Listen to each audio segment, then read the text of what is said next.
శేఖన్న హత్యపై ప్రస్తుతం పోలీసులు విచారణ కొనసాగిస్తున్నారు. సో వైసీపీ నుంచి బీజేపీలో చేరాడు. ఆయన ఇంటి బయట ఉండగా గుర్తులేని వ్యక్తులు వచ్చి ఆయనని చంపేసి వెళ్లారు. అసలు ఏం జరిగింది? ఆయనకి రాజకీయ కక్షలు ఏమైనా ఉన్నాయా? ఇంతకీ శేఖన్న ఎందుకు టార్గెట్ కాబడ్డాడు? ఇంటి ముందు పడుకున్న నేపథ్యంలోనే వచ్చినటువంటి ఆ వ్యక్తులు ఆయనని ఎందుకు టార్గెట్గా చంపేశారు? ఏదైనా దోపిడి దొంగల? ఇలా రకంగా పోలీసులు ప్రస్తుతం విచారణ కొనసాగిస్తున్నారు. అదోని మండలం పెద్ద హరివానంలో జరిగింది ఈ ఘటన. ఉప్పర శేఖన్నపై హత్య గావించబడ్డాడు. ఒకసారి ఇది తదనంతరం పోలీసులు మాట్లాడారు. అసలు ఈ ఘటనకు సంబంధించి ఏం మాట్లాడారో చూద్దాం. నా పేరు సోమన్న, ఆదోని డిఎస్పి.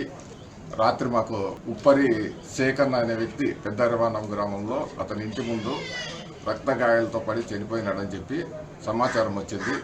ఆ సమాచారం పైన ఆదోని తాలూకా పోలీసులు మరియు నేను నేరస్థలంకి వచ్చినాము. నేరస్థలం పరిశీలించినాము.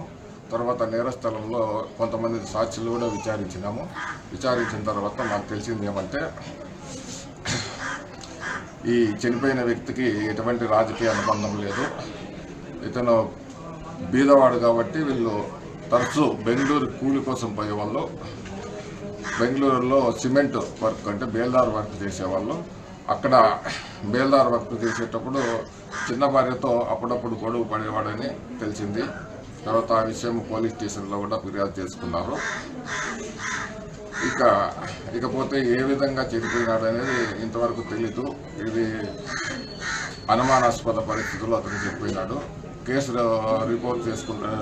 రిజిస్టర్ చేసుకుంటాము. తర్వాత డాష్ కార్డు పిలిపిస్తాము, క్లూస్ టీమ్ పిలిపిస్తాము. తర్వాత అన్ని యాంగిల్లో కూడా విచారించి కేసు కొత్త తీస్తామని చెప్పి,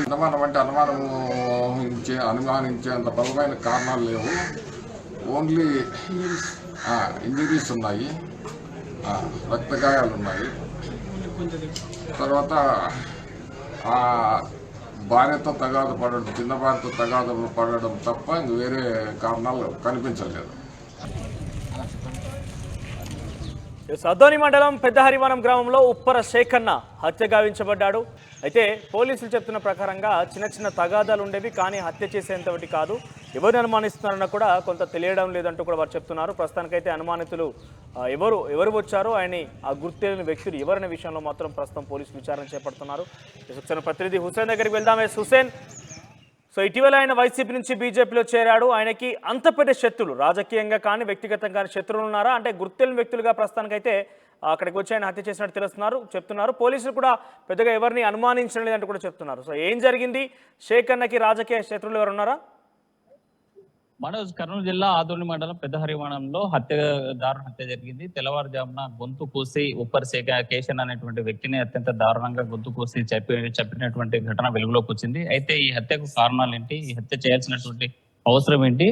హత్యకు సంబంధించిన ఇతను కేశన్ అనేటువంటి వ్యక్తి గత వారం రోజుల క్రితమే వైసీపీ నుంచి బీజేపీలో చేరినటువంటి, అయితే వైసీపీ కార్యకర్తగా యాక్టివ్ రోల్ పోషించాడు తప్ప ఏ మంచి పదవుల్లోనూ లేకపోతే లీడర్షిప్ లీడర్ గా ఉన్నటువంటి పరిస్థితి లేదు. కార్యకర్తగా కొనసాగుతూ తను వైసీపీ ప్రభుత్వం అధికారంలో ఉన్నప్పుడు కొన్ని బెల్ట్ షాప్ నిర్వహించడంతో పాటు బెంగళూరులో కూడా కాస్త ఈ గౌండ పని, ఈ బిల్డింగ్ వర్కర్స్ సంబంధించినటువంటి వర్క్ చేసేవాడని అని చెప్తా ఉన్నారు. అయితే దీని ప్రధానమైనటువంటి కారణం ఈ రోజు హత్యకు కారణాలు అయితే పెద్దగా లేవు.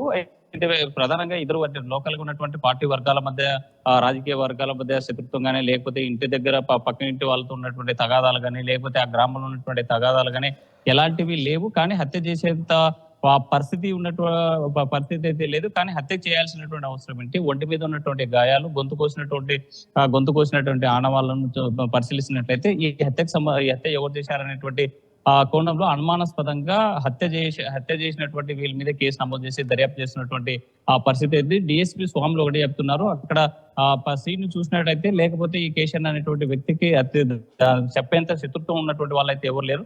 ఏదైనా ఇల్లీగల్ అఫైర్స్ ఏమైనా ఉన్నాయి, అక్రమ సంబంధాలు ఏమైనా ఉన్నాయనేటువంటి కోణంలో కూడా దర్యాప్తు కొనసాగుతున్నటువంటి పరిస్థితి కనిపిస్తుంది. ఏదేమైనా మాత్రం ఉమ్మడి కర్నూలు జిల్లాలో క్రైమ్ కి కేర్ ఆఫ్ గా మారుతుందని చెప్పుకోవచ్చు. ఎందుకంటే ఒకవైపు అక్రమ సంబంధాలతో హత్యలు, మరోవైపు రాజకీయ ఆధిపత్యం కోసం జరిగేటువంటి హత్యలు, మరోవైపు చైన్ స్నాక్సింగ్స్ జరిగేటువంటి దొంగతనాలు, ఇంకోవైపు దోపిడీ దొంగలు జరుగుతున్నారు. ఇళ్లలో దొంగలు పడి దోచుకెళ్లేటువంటి పరిస్థితి అయితే కనిపిస్తున్నాయి. కర్నూలు జిల్లాలో క్రైమ్ రేటు రోజు రోజుకి పెరుగుతుందని మాత్రం స్పష్టంగా చెప్పుకోవచ్చు. అయితే కుటుంబీకులు ఎవరిపైన అనుమానం వ్యక్తం చేస్తున్నారా? కేశన్నకు సంబంధించినటువంటి కుటుంబీకులు ఇప్పటి వరకు ఎవరు కూడా మాట్లాడలేదు మీడియాతో కానీ, లేకపోతే అతను ఎలాంటి అనుమానాలు అయితే వ్యక్తం చేయడం లేదు. అయితే ఆ గతంలో ఇంకో చిన్న భార్య ఉంది అంటున్నారు. అంటే దీన్ని బట్టి చూస్తే ఇద్దరు భార్యలు ఉన్నట్లు తెలుస్తా ఉంది. అయితే ఎవరు కుటుంబ సభ్యులు అయితే ఎవరు కూడా ఆ పోలీసులతో కానీ ఇటు ఇంకా ఎవరితో కూడా తన అనుమానాలు ఎవరి మీద ఉంది ఏమనేటువంటి అనుమానాలు అయితే వ్యక్తం చేసినటువంటి పరిస్థితి అయితే కనిపించలేదు. అనుమానాస్పదమైనటువంటి హత్యగాను ఎవరు చేశారనేటువంటి దుండంగులు ఎవరు చేశారనే దాని మీద ఆ పోలీస్ జాగిలాలను రంగంలో దింపి ఈ కేసులో ఈ హత్య గల కారణాలు తేల్స్తామంటున్నారు పోలీసులు. అయితే ఈ కేసు పెద్ద హరివాణంలో హత్య జరగడంతో ఉద్రిక్తమైనటువంటి పరిస్థితులు అయితే కొనసాగుతున్నాయి. కొంత భయాందోళనకరమైన వాతావరణం ఆ గ్రామంలో నెలకొంది. మనోజ్. రైట్ హుస్సేన్. సో మొత్తం మీద ఆదోని మండలం పెద్ద హరివానం గ్రామంలో ఉప్పర శేఖర్న హత్య కాబడ్డాడు. అయితే కుటుంబీకులు కానీ లేకపోతే పక్కన ఉన్నటువంటి వారు కానీ పెద్దగా అనుమానం అయితే వ్యక్తం చేయడం లేదు ఎవరనేది మాత్రం. సో ఎవరు చేశారనే కోణాన్ని మాత్రం ప్రస్తుతం పోలీసులు దర్యాప్తు చేపడుతున్నారు. ఇటీవలే వైసీపీ నుంచి బీజేపీలో చేరారు. ఆయన వ్యక్తిగతంగా ఆయన చేసిన వృత్తిపరంగా కొన్ని చిన్న చిన్న తగాదాలు ఉన్నాయి కావచ్చు, కానీ ఇంత హత్య చేసేంత వరకు మాత్రం అయితే అవి ఉండకపోవచ్చు అని పోలీసులు కూడా భావిస్తున్నారు. ప్రస్తుతం కర్నూలు జిల్లా ఆదోనిలో జరిగిన హత్య కలకలం రేపుతోంది.